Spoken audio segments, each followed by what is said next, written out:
Praise the Lord. லேவியராகமம் 11ஆம் அதிகாரம். கர்த்தர் மோசேயையும் ஆரோனையும் நோக்கி, நீங்கள் இஸ்ரவேல் புத்திரரோடே சொல்ல வேண்டியது என்னவென்றால், மிருகங்களில் விரி குளம்புள்ளதாய் இருந்து குளம்புகள் இரண்டாக பிரிந்திருக்கிறதும் அசை போடுகிறதுமானவைகளை எல்லாம் நீங்கள் புசிக்கலாம். ஆனாலும் அசை போடுகிறதும் விரிக்குளம் உள்ளதுமானவைகளில் ஒட்டகமானது அசை போடுகிறதா இருந்தாலும் அதற்கு விரிக்குளம் இல்லாதபடியால் அது உங்களுக்கு அசுத்தமாய் இருக்கும். புலி முசலானது அசை போடுகிறதா இருந்தாலும் அதற்கு விரிக்குளம் இல்லை, அது உங்களுக்கு அசுத்தமாய் இருக்கும். முயலானது அசை போடுகிறதா இருந்தும் அதற்கு விரிக்குளம் இல்லை, அது உங்களுக்கு அசுத்தமாய் இருக்கும். பன்றியின் குளம்பு விரி குளம்பும் இரண்டாக பிரிந்ததுமாய் இருந்தும் அது அசை போடாது, அது உங்களுக்கு அசுத்தமாய் இருக்கும். இவைகளின் மாம்சத்தை புசிக்கவும் இவைகளின் உடல்களை தொடவும் வேண்டாம், இவைகள் உங்களுக்கு தீட்டாய் இருக்க கடவுது. ஜலத்தில் இருக்கிறவைகளில் நீங்கள் புசிக்கத்தக்கது யாதெனில், கடல்களும் ஆறுகளும் ஆகிய தண்ணீர்களிலே சிறகும் செதிலும் உள்ளவைகளை எல்லாம் நீங்கள் புசிக்கலாம். ஆனாலும் கடல்களும் ஆறுகளும் ஆகிய தண்ணீர்களில் நீந்துகிறதும் வாழ்கிறதுமான பிராணிகளில் சிறகும் செதிலும் இல்லாதவைகள் யாவும் உங்களுக்கு அருவருப்பாய் இருப்பதாக. அவைகள் உங்களுக்கு அருவருப்பாய் இருக்க கடவுது.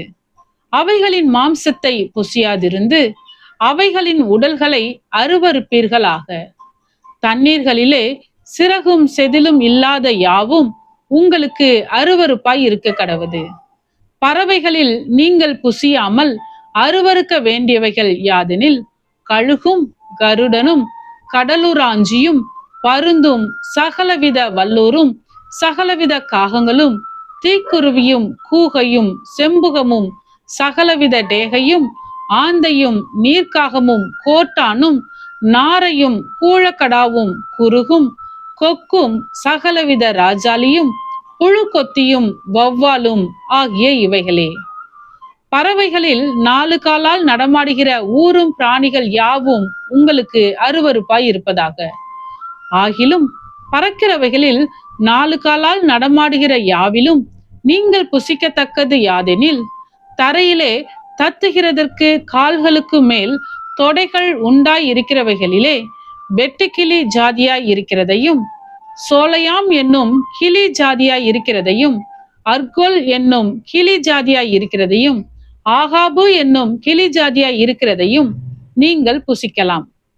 பறவைகளில் 4 காலால் நடமாடுகிற மற்ற யாவும் உங்களுக்கு அருவருப்பாய் இருப்பதாக. அவைகளாலே தீட்டுப்படுவீர்கள்.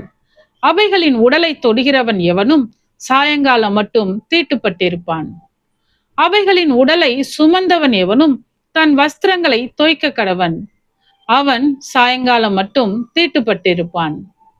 விரி நகங்கள் உள்ளவைகளாய் இருந்தும் இரு பிளவான குளம்பில்லாமலும் அசை போடாமலும் இருக்கிற மிருகங்கள் யாவும் உங்களுக்கு அசுத்தமாய் இருப்பதாக. அவைகளை தொடுகிறவன் எவனும் தீட்டுப்படுவான்.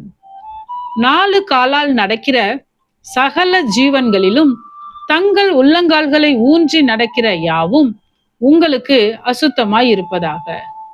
அவைகளின் உடலை தொடுகிறவன் எவனும் சாயங்காலம் மட்டும் தீட்டுப்பட்டிருப்பான்.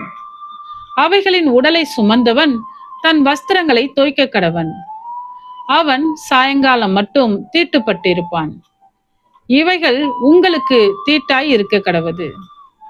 தரையில் ஊறுகிற பிராணிகளில் உங்களுக்கு அசுத்தமானவைகள் எவையெனில், பெருச்சாலியும் எலியும் சகலவிதமான ஆமையும் உடும்பும் அழுங்கும் ஓணானும் பல்லியும் பச்சோந்தியும் ஆகிய இவைகளே.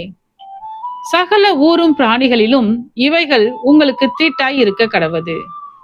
அவைகளில் செத்ததை தொடுகிறவன் எவனும் சாயங்காலம் மட்டும் தீட்டுப்பட்டிருப்பான். அவைகளில் செத்தது ஒன்று யாதொன்றின் மேல் விழுந்தால் அது தீட்டுப்பட்டிருக்கும். அது மரபாத்திரமானாலும் வஸ்திரமானாலும் தோலானாலும் பையானாலும் வேலை செய்கிறதற்கேற்ற ஆயுதமானாலும் சாயங்காலம் மட்டும் தீட்டாயிருக்கும். அது தண்ணீரில் போடப்பட வேண்டும்.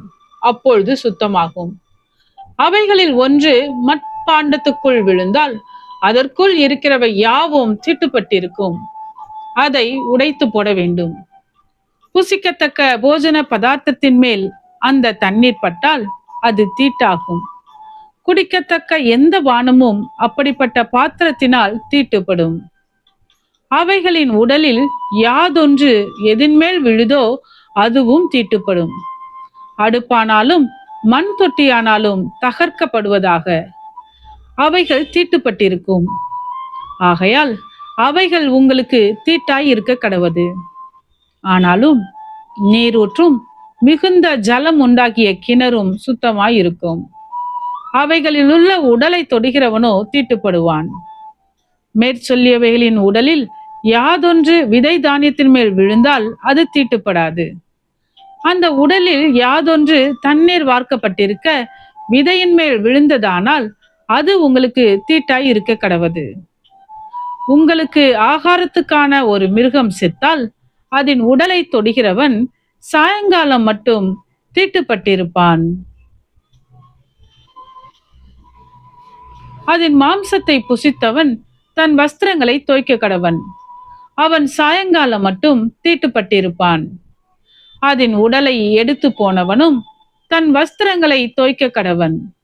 அவனும் சாயங்காலம் மட்டும் தீட்டுப்பட்டிருப்பான்.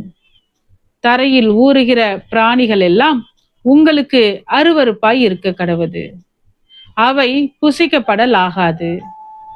தரையில் ஊறுகிற சகல பிராணிகளிலும் வயிற்றினால் நகருகிறவைகளையும் 4 காலால் நடமாடுகிறவைகளையும் அநேகங்கால்கள் உள்ளவைகளையும் புசியாதிருப்பீர்களாக. அவைகள் அருவருப்பானவைகள்.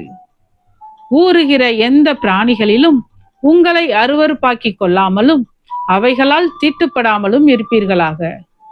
அவைகளாலே நீங்கள் தீட்டுப்படுவீர்கள். நான் உங்கள் தேவனாகிய கர்த்தர். நான் பரிசுத்தர். ஆகையால் தரையில் ஊறுகிற எந்த பிராணிகளிலும் உங்களை தீட்டுப்படுத்தாமல் உங்களை பரிசுத்தமாக்கி கொண்டு பரிசுத்தராய் இருப்பீர்களாக. நான் உங்கள் தேவனாய் இருக்கும்படி உங்களை எகிப்து தேசத்திலிருந்து வரப்பண்ணின கர்த்தர். நான் பரிசுத்தர். ஆகையால் நீங்களும் பரிசுத்தராய் இருப்பீர்களாக. சுத்தமானதற்கும் அசுத்தமானதற்கும் புசிக்கத்தக்க ஜந்துகளுக்கும் புசிக்கத்தகாத ஜந்துகளுக்கும் வித்தியாசம் பண்ணும் பொருட்டு மிருகத்துக்கும் பறவைகளுக்கும் தண்ணீர்களில் நீந்துகிற சகல ஜீவ ஜந்துகளுக்கும் பூமியின் மேல் ஊறுகிற சகல பிராணிகளுக்கும் அடுத்த பிரமாணம் இதுவே என்று சொல்லுங்கள் என்றார். ஆமென். பலியை பார்க்கிலும் கீழ்ப்படிதலும் ஆட்டுக்கடாக்களின் இனத்தை பார்க்கிலும் செவி கொடுத்தலும் உத்தமம்.